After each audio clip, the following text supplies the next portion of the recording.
வணக்கம். Doctor V Ashwin Karuppan, பொதுநல மருத்துவர்.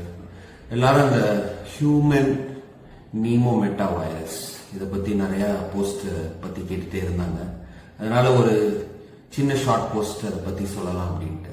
ஃபர்ஸ்ட் ஹியூமன் மெட்டானிமோ வைரஸ் இன்னைக்கோ இல்லை நேத்திக்கோ வந்தது கிடையாது. 2001 இருந்து இது இருக்கு. இது சைனால கண்டுபிடிக்கல, ஃபர்ஸ்ட் நெதர்லாண்ட்ஸ்ல தான் கண்டுபிடிச்சாங்க. அன்னிலிருந்து இன்னைக்கு வரைக்கும் ஒரு 8% மக்கள், அதாவது எல்லா விதமான வின்டர் சீசன்ல குளிர் காலத்துல பாதிக்கப்பட்டு தான் இருக்காங்க. இதுல பொதுவாக பாத்தீங்கன்னா குழந்தைங்க, அப்புறம் வயசானவங்க, 65க்கும் மேற்பட்டவங்க, இணை நோய் உள்ளவர்கள், அதாவது ஏதாவது டயபெட்டிஸோ இல்ல சிஓபிடி, ஆஸ்மா இந்த மாதிரி இருக்கிறவங்களுக்கு அது அதிகமா வர்றதுக்கு வாய்ப்பு இருக்கு. இதனால ஏதாவது நம்ம அச்சப்பட வேண்டியது இருக்கா, பயப்பட வேண்டியது இருக்கா அப்படின்னு கேட்டா ஒண்ணுமே கிடையாது. இது ஒரு ஹைப்பா அப்படின்னு கேட்டா கட்டாயம் இது ஒரு ஹைப் தான். சைனால எந்த விதமான நம்ம சொல்ற மாதிரி கூட்டம் கூட்டமா மக்கள் ஹாஸ்பிட்டலுக்கு போறதோ இல்லாட்டி இது கண்டுபிடிக்க முடியாத புது வைரஸோ அப்படின்றதெல்லாம் எதுவுமே இதுல கிடையாது. இது ரெகுலரா நமக்கு வரக்கூடிய வைரஸ் தான், ரெகுலரா வந்துகிட்டு தான் இருக்கு. இப்பயும் நிறைய பேருக்கு இந்த வைரஸ் இருக்கிறதுக்கான வாய்ப்புகள் இருக்கு. இதுல நம்ம குறிப்பாக தெரிஞ்சுக்க வேண்டியது என்ன, ஏன் இப்ப அதை பத்தி அதிகமா பேசுறாங்க, ஏன் இப்ப நிறைய கண்டுபிடிக்கிறாங்க அப்படின்னு கேட்டா, கோவிட் டைம்ல ஆர்டிபிசிஆர் பத்தி நம்ம எல்லாரும் கேள்விப்பட்டிருக்கோம். ஆர்டிபிசிஆர்னா என்னன்றதே மக்களுக்கு அப்பதான் தெரிய வந்தது.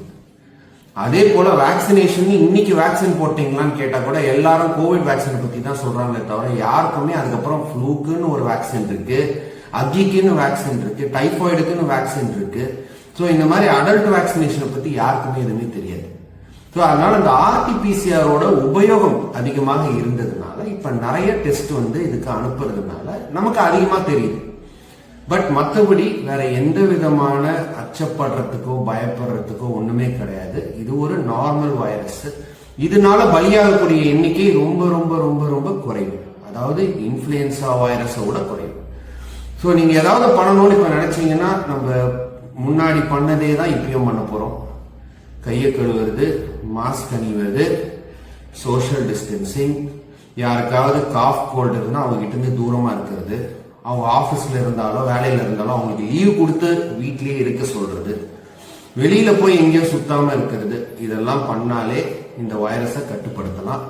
இது மாத்திரம் இல்லாமல் இப்ப இன்ஃபுளுன்சா சீசன் போயிட்டு இருக்கு. இதனாலதான் அதிகமான மக்கள் பாதிக்கப்படுறாங்க. அதனால கட்டாயம் இணை நோய் உள்ளவர்கள் அடிக்கடி உங்களுக்கு சளி, கோல்டு, காஃப் பிடிக்குதா, போய் இன்ஃபுளுன்சா வேக்சினை உடனே போடுங்க. அடுத்த வருஷம் செப்டம்பர் டு அக்டோபருக்குள்ள புதுசா வர ஸ்ட்ரெயின் வேக்சின்ஸை எல்லா வருஷமும் போடுங்க. உங்களுக்கு கோல்ட் அண்ட் காஃப் எதுவுமே வராது. இதை கரெக்டா ஃபாலோ பண்ணீங்கன்னாலே போதும். நன்றி, வணக்கம்.